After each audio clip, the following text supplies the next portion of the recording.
Bonjour, je suis Tina, votre assistante d'apprentissage sur learnesotérique.com. Aujourd'hui, nous allons parler d'Alan Leo, l'un des grands noms de l'astrologie moderne. Mais nous allons l'aborder sous un angle particulier, le karma, l'héritage familial et ce que l'on pourrait appeler aujourd'hui la dimension transgénérationnelle du thème astral. Il faut d'abord être précis. Alan Leo ne parle pas de transgénérationnel exactement comme on le ferait aujourd'hui. Il n'utilise pas forcément le langage moderne des mémoires familiales, des blessures héritées ou de la psychogénéalogie, mais son astrologie ouvre clairement une porte vers cette réflexion.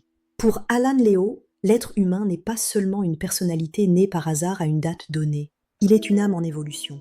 Une conscience qui arrive dans cette vie avec des tendances, des forces, des faiblesses, des expériences à comprendre et parfois des leçons à transformer. Dans cette vision, le thème astral devient plus qu'une carte de caractère. Il devient une carte d'évolution. Il montre ce que l'âme doit apprendre, ce qu'elle doit dépasser, ce qu'elle doit purifier et ce qu'elle peut développer. Et c'est là que le lien avec le transgénérationnel devient intéressant. Car nous ne naissons pas dans n'importe quelle famille.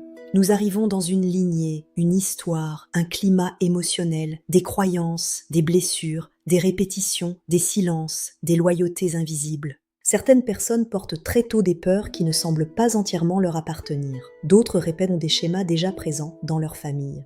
L'astrologie d'Alan Leo permet de regarder cela autrement, non pas pour accuser les parents, les ancêtres ou le passé, mais pour comprendre ce que l'âme rencontre à travers sa famille. Le thème astral peut alors devenir un miroir. Saturne peut montrer des mémoires de limitation, de devoir ou de culpabilité. La Lune peut parler du monde émotionnel, de la mère et des héritages sensibles. Le Soleil peut montrer le chemin d'individuation, comment sortir de certaines fidélités inconscientes pour devenir pleinement soi-même.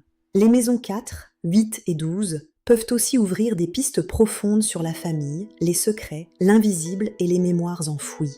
Mais attention, Alan Leo nous invite plutôt à une astrologie de responsabilité spirituelle. Comprendre son thème, ce n'est pas se condamner.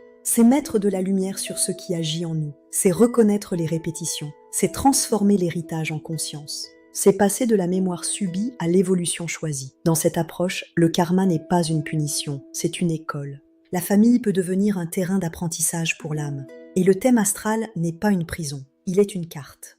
Une carte qui nous aide à comprendre ce que nous portons, ce que nous répétons, et surtout ce que nous pouvons libérer. Sur learnesotérique.com, vous pouvez explorer l'astrologie d'Alan Leo pas à pas.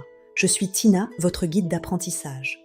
Avec Alan Leo, nous apprenons à comprendre le chemin de l'âme à travers l'héritage, la conscience et la transformation. Retrouvez-nous sur learnesotérique.com.